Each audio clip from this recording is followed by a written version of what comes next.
Hey, okay, so everyone's stuck at home, obviously, and people have had some interest in watching me do a quick brew or give them some advice or some tips on what they can do from home.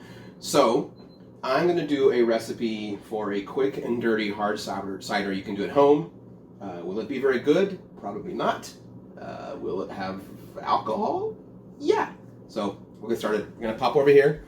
Ooh. All right. Full disclosure, I tried to record this once already, and my stupid camera decided that it wasn't going to record. So I've already done some of the steps, but I'm going to walk you through it anyway. You're going to need 1 gallon of apple juice. If you can find the unfiltered organic, that is the best. I had to get this one because that's all that was left. You probably know the brand, but I want to do that thing they do on cooking shows and cover it up because I'm a big dork. This won't be perfect because they use some ascorbic acid to add more vitamin C.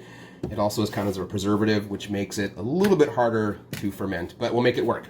You're also going to need the bread yeast that everyone's using right now. All right. Apple juice is already pretty sweet, but we are going to add, normally I'd pour it in here, 1 cup of sugar.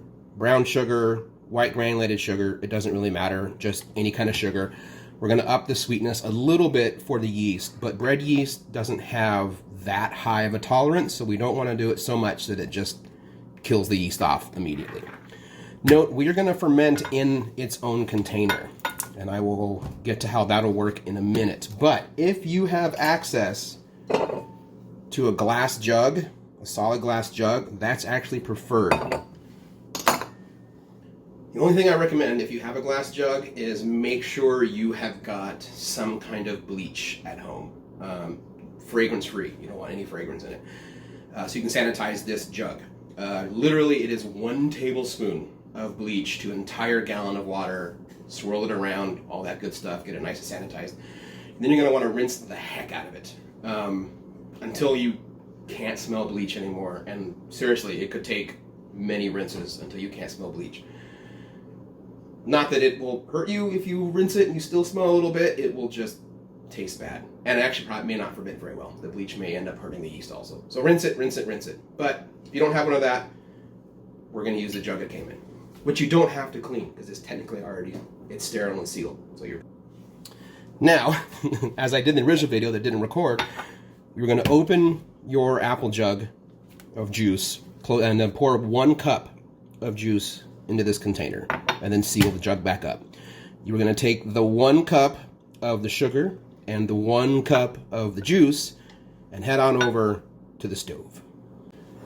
Now, you take your 1 cup of sugar and your 1 cup of apple juice and pour it into the pot. This is where I realized the camera wasn't recording last time, this stage. By the way, Microsoft, thanks for having your camera function die on my laptop. Fantastic. We're not going to get it too hot. If I was doing like a beer or something, I'd want to bring this to a boil, which technically we can. That would keep everything clean and safe. But you don't want to get it so hot that you scald the sugar. You don't want that. We're basically just making a really strong apple syrup from sugar and that 1 cup of juice. That's literally all we're doing. So once this... I can't safely do it. Once the sugar is dissolved, you're going to take it off the heat and bring it back to the counter where you're working. We'll do that right now. We have got our solution. Like I said, it's basically just a real...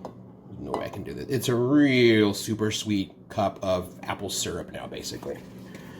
Open up the jug again. If you're using a glass jar, you're going to pour this directly into the glass jar. Make sure the glass jar isn't cold. While this isn't boiling, it's still pretty hot. You don't want to crack your glass jar. In fact, you can let this cool down more if you want to. Get a funnel. Like everything else, make sure you have cleaned it completely. You were probably all living with hand sanitizer. That will work for this. I can hear my home brewer and brewer friends saying like, Aaron, you're skipping so many sanitation steps. Yeah, you'll be fine. You're not going to enter this in any contests. Gonna pour it back into the apple jug carefully so as not to burn yourself.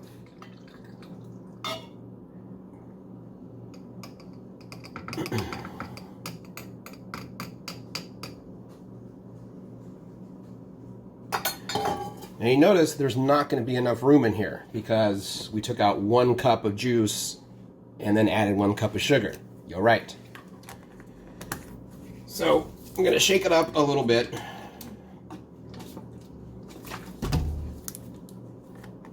There is probably a more efficient way to do this, but I'm kind of winging this part. Pour it back in. You basically just want to get as much as that sugar as possible. Or just pour it out of the way. Not pour it back in. I'm sorry.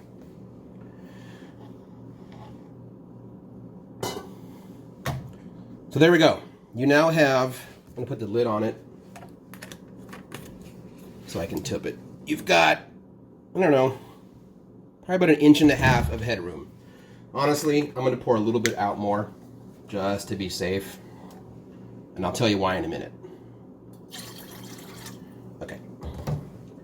So yes, you did lose some of your sugar solution. You've lost some of your juice. That's fine. So we've got basically now the 1 gallon jug of apple juice that's been reinforced with sugar. 1 teaspoon of bread yeast. This is a 1/2 teaspoon, so I'm going to do 2 of them. 1 and 2. Put the lid on it. Shake it up again. It's going to look gross. If you can safely do it, kind of try to swirl it around with it open. If you have a clean spoon like this is, give it a stir because your yeast is going to need oxygen. And this is the one time you're going to want to get oxygen in this thing.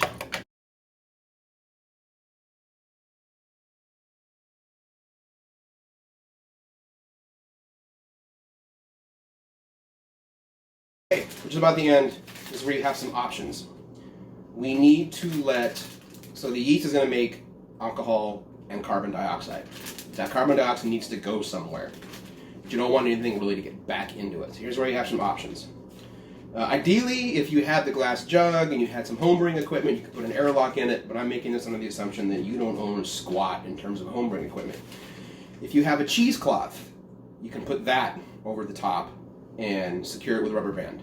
If you have some larger balloons, believe it or not, turn them inside out, get all that dust off of them, you know, clean the balloon, put it on top.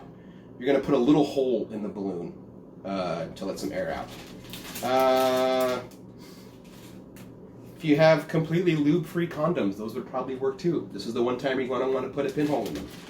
But most people are going to have plastic bags and a rubber band.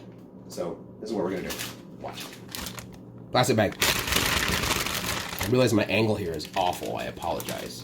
Do you believe I used to do film production? So we're gonna, here's the one time I'm gonna go handheld. We're gonna put the plastic bag on here, and with the rubber band, we're gonna attach on the rubber band.